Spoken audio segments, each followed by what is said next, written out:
Welcome, everybody, to the Advanced Selling Podcast, the longest-running sales training podcast in podcast history. My name is Bryan Neale. I'm Bill Caskey. We're here every Monday for your listening enjoyment. Glad that you're here. It's November in the United States. Crazy times, eh? Hey, you betcha. No comment. No comments. Well, it's just, it's what it is. It's the deal. That's the thing, right? Well, 2020 is not over yet. And so anybody who thinks that, I think we're almost through it. No, you're not. We're not through it yet. I mean, a lot of things. I'm not talking about politics or election, just talking about a lot of things. We're not done with this year yet. No. And who knows, maybe we're recording this a couple of days in advance of the release date, and the stock market is way up all of a sudden. Now, by the time this hits, it may be way down, but good things are in store, I think. Okay, and if you want a better 2021 than you had in 2020, and you're a sales team leader, this is for the leaders, and if you're not a leader, forward this to your manager. We still have one chance for you to get in on this 2021 business planning program that Bill and I are doing. We're only taking 5. And so right away, if you could, go to advancedsellingpodcast.com/virtual, VIRTUAL, virtual. Very good. And sign up for that. It's a team group planning session where you will leave that session with your first half at least of 2021 planning done for your whole team. All the individuals will have their own plan. The group will have a plan. It's a great thing to do. Go to the website, advancedsellingpodcast.com/virtual, and sign up for that last slot. Do you like nuts? Do I like nuts? Does that come out of nowhere? It's kind of quotable. Do you like nuts? Do you like nuts? I'm kind of back and forth. Not that wouldn't be like. Are there certain kinds you like? I like the real bad ones that are bad for you. Like I love macadamia nuts. Okay. And I like cashews. I like honey roasted peanuts. Oh, those are not natural. Those are not natural nuts. I don't really like almonds, although they're really good for you. And pecans. Well, I've got a problem with a certain nut family. Oh, okay. Mm-hmm. It's the Brazil nut. Okay, I don't know. And do you know Brazil nut are pretty large? They're large nuts. And Travis was talking before we came on. He said those are the nuts that people actually take out of the dish of nuts they do because they don't like them. They? Right. I heard about them first from Tim Ferriss. He talked about how they are a blood pressure control kind of thing. He says if you eat 2 or 3 of those a day, and I don't have high blood pressure, but so I always eat 2 or 3. So I buy these from Amazon. They're big bag, like a pound bag. Yeah. And occasionally you will grab one and eat it, and it will literally, you cannot get this nasty taste out of your mouth for hours. Yes. And 99.9% of them, they taste the same, but occasionally, probably in a bag, you'll have 2 or 3. Yes. And I wonder, what is that? What causes that one nut to be, and since you're the kind of the nut DNA expert, I thought I would ask you, what causes that to taste like bad terrible stuff? I don't know. Do nuts go bad? I don't think they go bad, do they? Well, you would think if they go bad, the whole bag would go bad. Maybe they go bad one at a time. I just have this really bad visual of some guy in Brazil picking nuts, and like every 100, he kind of does something. Well, I know that's what I'm asking. He like rubs it under his armpit. Exactly. He's like, "Hey, watch this." Did a rat die on that plant? Where's this one going? It's going to Carmel, Indiana. Watch this. He rubs it under his armpit after a good hard day of work in the Brazilian jungle picking nuts. Next thing you know, you're putting it in your mouth like, God, this tastes like some guy's armpit. Like, what is this? I don't know. That's or is it a DNA string or something that goes bad? But I don't know. It's armpit. It could be a beetle that dies on it. Could be a beetle that defecates. I don't know. I don't know what the answer is, but I do know that. And it's one of those tastes. It's like a smell that stays with you for hours. Anyway, it's the aftertaste of a bad Brazilian nut. But you like cashews. I do. I detest cashews. How can you detest cashews? I just don't like them. And isn't it cashew? How do you say them? People say cashews, and I say cashew. Is it the same thing? I don't know. Cashews would be several cashew, wouldn't it? I don't know. No, cashew versus cashew. No, when you put the emphasis on the first syllable or the second syllable. Oh, I see. Yes. Cashews. Oh, I don't know. But one Christmas I remember we had like a stocking stuffer Christmas, and my former sister-in-law got me like a 5-pound jar of cashews. Thank you. And I'm trying to pretend she did that on purpose. Like I don't like my what's brother-in-law. Bill's least favorite? Exactly. Yeah, it could have been. Oh, this is just reminding me of a line from Austin Powers when he's drinking his coffee and he says, "It's a bit nutty."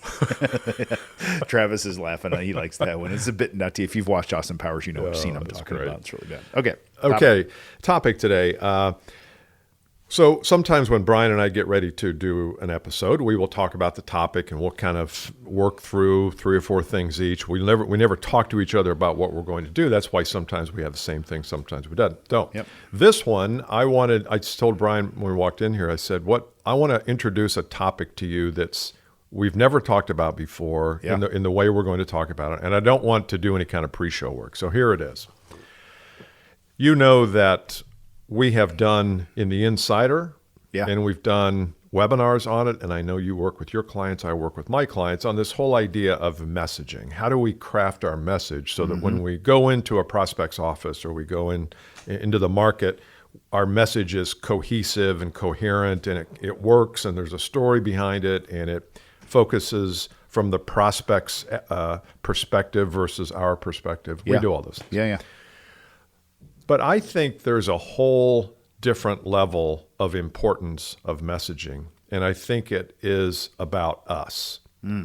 And what I mean by that is if we are super clear on what we stand for, what value we bring to the world, either as an individual or as a representative of a company and the products and services we sell, the clearer we are about that, the more confidence we move through the marketplace with. So that's my proposition here. I don't know if you agree with that or not. And if you do, I think it might be fun to kind of dive a little bit deeper and dissect that. In other words, I know we work on message so that we can deliver it to somebody. Yes. But what if the real value had nothing to do with us delivering? It was just about how we understand our own value. Love that. Yeah. So, and our listeners know that we intentionally don't do a lot of prep, and we do some. We'll come up with a topic. That literally this time, Bill said, "I have a topic. I'm not even going to tell you what it is." So this is the first time I'm hearing this. So it's got my wheels spinning. So let me do my first. Can I react to that? Yes, you can react to that. We spent more time on the nuts segment than we did on this main segment. Nuts are at NUTZ, nuts. Here's what's hitting me. This is the core. So this is like, who am I first? What do I stand for? That sort of thing. And then I wrote down the word. One of the first things that came to me was non-negotiables. Non-negotiables. So I think about if I'm going to tell a story or share a value positioning statement with somebody or just tell them about we, us, what it's like to work with us, anything like that, at some level, there's got to be a stopping point. There's a non-negotiable. Now, non-negotiable sounds like a hard-assy thing. It's not meant to be that way. What do you mean non-negotiable between you and your prospect? If you and I had I just had this happen in a training session. So I had a guy who is formally trained by a very well-known training organization that uses a submarine as their model that we both know, which is great. And they've done a great job, and they're big, and a lot of people know them. And I have some very strong feelings about parts of their process. Likewise. Very strong. And so this person was a very proudly trained person by that organization. This is now a new client of mine. He's in his first training session with me, okay? And he's trained by them. And he's very proud of that, which is great. I appreciate that. He's got his thing. We're doing abundance, detachment, and intention. First session, I'm like, and I'm translating because I know a lot about that other system. I'm like, here's the difference, right? You get, blah, blah, blah. And I said, he said, "Can I challenge you on abundance?" And I'm like, "Sure." So we talked through it, and I just told him that this is non-negotiable. We believe in abundance, period, case closed. You're non-negotiable with him about, abundance. So if he wants to say there's not really abundance, he was kind of arguing the other side. Okay. Well, in this part of our business, there's not really. I'm like, if that's how you believe, go ahead. That's non-negotiable for me. And I tried to help the guy. It's also non-negotiable for your CEO. So some advice is I would never say what you just said to me in front of your CEO because it's non-negotiable. That would be an example. That's a core belief I have. Obviously, I get a little riled up about it too. I guess. It's exactly the guy's like, I don't get in your way. Well, no, but it's true. No, but that's what I'm talking about. That's we as coaches have to have those because if we don't, people will run amok. They will get off the program and they'll go running through the fields, and all of a sudden we'll say, a year from now, we'll say, how come you're not doing very well? Well, I've got my own system, Bill and Bryan, and I'm just not using your system. Well, everybody else is striking it rich, and you're out there running amok, running afoul. Yes. So that would be my example of that, because if I carry that's part of my story, and that's part of our delivery, that's part of our brand, and any advanced selling podcast company that's hired us knows that. And to me, it's just non-negotiable. It's such a core belief that I have. If people want to argue it, they can argue it all day, but it's not. That's a non-negotiable. Okay, not coming off of that. So where does that fit in then with the message? Is that you are non-negotiable about a certain value that you hold dear, which is this attribute of abundance. Yes. And you're saying that if someone's going to come to you and say, I like what you do, but don't do that abundance thing, you probably say, you're out. Yeah, totally. Yeah. So standing for something, standing against something, non-negotiables. Yeah. And so the way that translates from a story standpoint is if we work with so anyone that comes again to hire me or Bill to come in as a podcast listener, to come in your company to coach you, one of the non-negotiables, one of the things you're going to get from us is we believe wholeheartedly that what we think inside drives what we say and do, without question. And so we were always going to go there first. We will always go there first. That's part of our story. So if someone's hearing that on the other end, a prospect of ours, and they're like, I just really want some cold calling tactics, guys. No thing. It's not cold calling without the stuff is an empty eggshell. Without the I can't say the IG word, but no, without the foundation of it all. Yeah. The philosophy. So can I ask you a question now? Because here's where I struggle with this. So there's a common theory in circles we run in called progress over perfection. Progress over perfection. The other thing I'm always careful of or cognizant of is I never want to be closed off to a new idea. I never want to think I've got all the answers. I'm always right. I never want that to come across either in these non-negotiables. So how do I handle that part of it in my story or in my positioning or in my messaging that while I'm very strong and stand for something, I'm not like this end-all be-all guru that's got all the answers person. Well, what you just described there in the scenario is a reflection of you not being open, probably because you haven't found anything that works better than abundance. That's good. So I don't know. Who's to say if we're all right about anything? Totally. I mean, I've been teaching a lot of the same stuff, and one of the things that I think is important about this messaging topic is that I know that confidence is the main ingredient to success. I think we all know that. Your ability and my ability to bounce back from failure or from rejection, our ability to master ourselves and communicate in the market, all gets back to confidence. Yep. And confidence to me, at its root, or root, as we say. In Indiana. Is it root in Indiana and root everywhere else? No, it's root here. Root here. We say root and crick. I never say crick. Well, I don't know. But You're I do from say Carmel, root. though. But I'm from Evansville. Say crick. Okay. You know what else? What do you call the little things that live by the river that build little mounds and look like lobsters? What do you call those? Crabs? No. In Indiana. Crawdads. Okay. Crawdads. Okay. Right? Crawdads, we'd go crawdad stomping. So you go crawdad stomping when you were kids. You basically go and knock down their house. They build the thing. You just go kick their house down. Do you cook them up then? They call them crawfish down in Louisiana. They eat them and everything. Yeah. Well, are these the same thing? Crawdads. Is it the same thing? I think so. I don't think anyone. I don't know anyone doing a crawdad boil here in Indiana. Oh, I know. I think if we could eat eat them, nice we would. crawdads out of the White River down there. Because we've been known to eat possum down the roadkill. Down south of Floyd's Knob. That's a real town in Indiana, isn't it? Near Santa Claus, isn't it? It's near Santa Claus, Indiana, just south of Popcorn. These are all Indiana towns, by the way. They are. Brazil Check and Peru. It. Google it. Yep. And so at the root of confidence is, what are we here for? What is our purpose here on this planet? And our purpose is not to sell a bunch of stuff and make a bunch of money, I don't think. I know that's one of our business purposes maybe, but if we can get in sync with what our true purpose on this planet is, which I believe is some form of contributing to people, serving our fellow human, fellow man. And I think the way we serve people is we sell them. We solve problems. We help them get to their goals. We charge them. Yes, we charge them money. We make money. They get the value. There's nothing wrong with that. But if we if we can't communicate what our true value is, we are not serving our fellow man. Nope.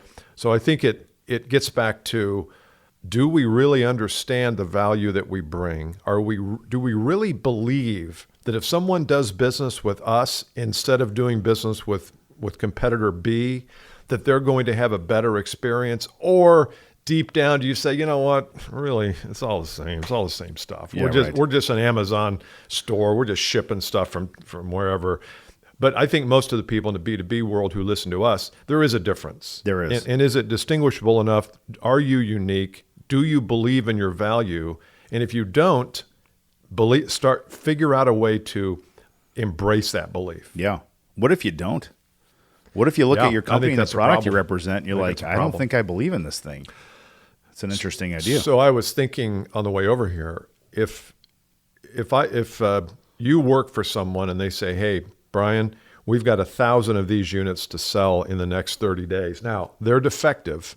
Yeah. And our customers won't like them, and we're charging too much for them. But look, your job is to sell this stuff, and we have to turn this inventory into cash, so you need to sell it. You might be able to do that for a few weeks or a month, maybe. I know. But some listeners say, you know what, I can do anything for a month, and if it's good for me, and the company pays my check, so. But if I ask you to do that for 5 years, you're not going to be able to do it. No. If your integrity says this is not right. Correct. And so I agree totally that if you don't believe in your product, that's kind of the same thing as selling something that you're a little out of integrity with, because the inside doesn't match the outside. And I think that's a problem. If you don't believe in what you sell, I think it becomes hard for you to distinguish and communicate the value.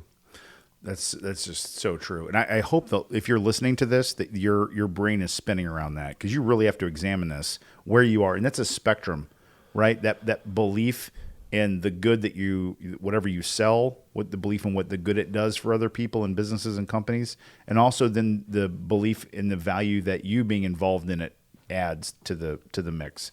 Because that's another thing that I think salespeople do not give themselves credit for. Is you can sell your software product all day long, and everyone's like, oh, demo this product functionality, and the product is one thing, but you being involved has to make that experience and that product better. Absolutely. Has to. Absolutely. And it does, and that's where I think people get goofed, is that they don't think that it does. They don't give themselves the chance to add to it.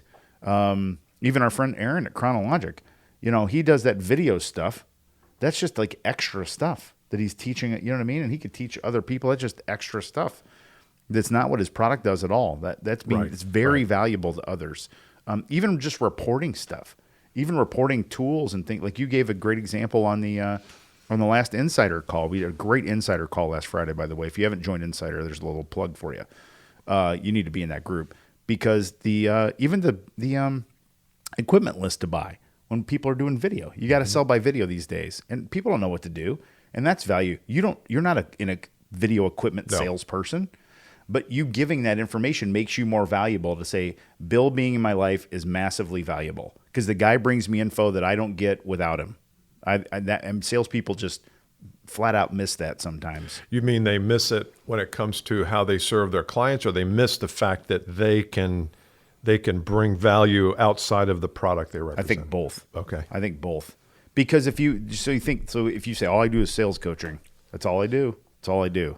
So if you have a question about video equipment, it's out of my lane. It's not my lane. But it's not, because that's not how you think. You're an expansive thinker, and that's what we want everyone listening to be. We want you to be an expansive thinker. Everyone's got the ability to do this. Yeah. Everyone does. Hey, if you have not checked us out online, go to advancedsellingpodcast.com. We urge you. I shouldn't say that. We invite you. We invite you to consider joining our ASP Insider program. It meets every month for 75 minutes. There's coaching. If you want one-to-one coaching with us, that's the way to do it. It's a group of about 60 to 75 people that meet once a month. Yeah. Go to advancedsellingpodcast.com/insider to get more information about that. Do we also? You also talked earlier about the big goal setting event. Yes. That you can bring us in to do that sometime between now and December probably 18th. the second week in December. December 18th is a drop dead on that. Yeah. So we've got a couple deals working right now. So we'd love to have you. If you have a VP of sales that needs to hear about that, it's a 2-hour session. We will go through front to end how to set goals for 2021. And you will leave with your goals set. It'll yes, be done. absolutely. It'll be a great thing. All right. See you next time. Bye. Bye.